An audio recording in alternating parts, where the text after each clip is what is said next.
मेरी माँ को समर्पित, जिनका मैं इस मजबूत बुनियाद बनाने के लिए सदा एहसानमंद रहूँगा। जी हाँ, ये कहाँ लिखा है? ये लिखा है जीत आपकी एक बुक है, जिन्होंने लिखा है सम्मान्य शिव खेड़ा जी ने।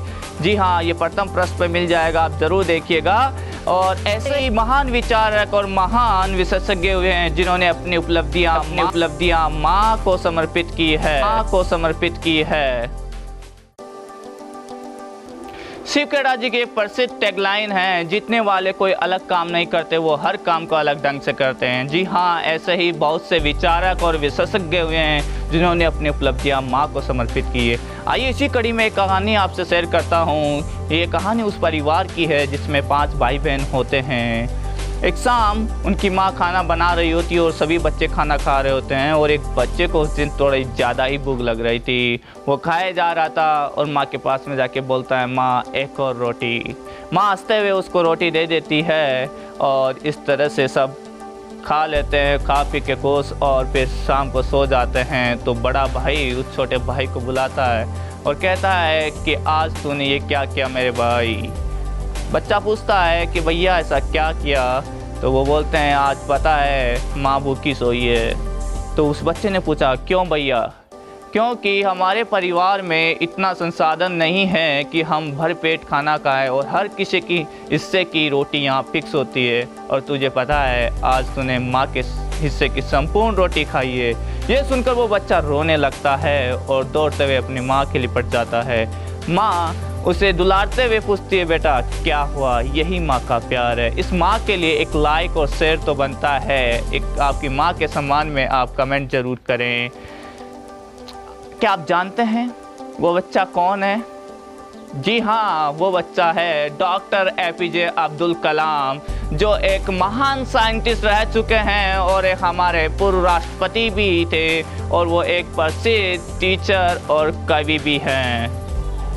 आइए कलाम साहब के कुछ शब्द याद करते हैं। उन्होंने कहा था, सपने वो नहीं होते जो सोते हुए देखे जाते हैं, सपने तो वो हैं जो जब तक पूरे ना हो आपको नींद नहीं आने दें, आंखों में नींद नहीं आए। सर, सपने तो हजारों हैं, बट सवाल ये है कि उनको एग्जीक्यूट कैसे करें, अमल में कैसे लाया जाए। ऐसा कौन सा काम है विद्यार्थियों जिसे करने से आपके माता पिता को खुशी मिलेगी? वो है एक पढ़ाई। पढ़ाई आप करेंगे, ग्रेड आपको मिलेगा, मार्क्स आपको मिलेगा, आप बड़े बनेंगे, अफसर आप बनेंगे, लेकिन सबसे ज़्यादा खुशी आपके पेरेंट्स को होगी। ये याद रखिएगा। यस, अब्दुल कलाम साहब ने कहा है कि आप ज़िंदगी में कुछ ऐसा कर जाओ जो लिखने लायक हो, या फिर कुछ ऐसा लिख जाओ जो पढ़ने लायक हो।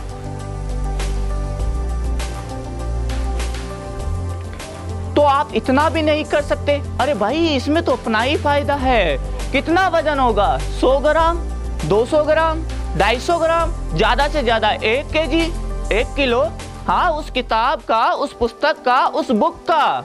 अरे उस मजदूर को देखो जो कड़ी धूप में 20 से 25 किलो का कंक्रीट पत्थर लेके कहीं ऊंचाई तक पहुंचाता है। क्या उससे भारी है उस किताब का वजन? उठा नहीं पाओगे तुम? अरे तुम कोशिश तो करो, एक किताब क्या हजारों पढ़ जाओगे, अपने माता पिता का नाम रोशन कर जाओगे। यहाँ से हम बड़े भी सीख सकते हैं। ऐसा कौन सा भारी भरकम काम है जो हो नहीं सकता? मान ली तो हार है, ठान ली तो जीत है। यस, आज ही कर दुआ भगवान से कि बस इतना काबिल मुझे बनाना, जिस तरह माँ बाप ने मुझे खुश रखा है, बुढ़ापे में मैं भी उनको खुश रख सकूँ। इसीलिए तो कहा जाता है कि इस ज़िंदगी में कुछ बनो ना बनो, लेकिन बुढ़ापे में माँ बाप का सहारा जरूर बनो। आइए कुछ शब्द माँ के लिए। तुम क्या सिखाओगे मुझे प्यार का सलीका? मैंने माँ के एक हाथ से थप्पड़, दूसरे हाथ से रोटी खाई है मैंने माँ के हाथ से। कार, मकान, किस्तों को याद रखने वालों, कर्ज तो माँ बाप का भी है, बस फर्क इतना है कि वो पेनल्टी नहीं मांगते।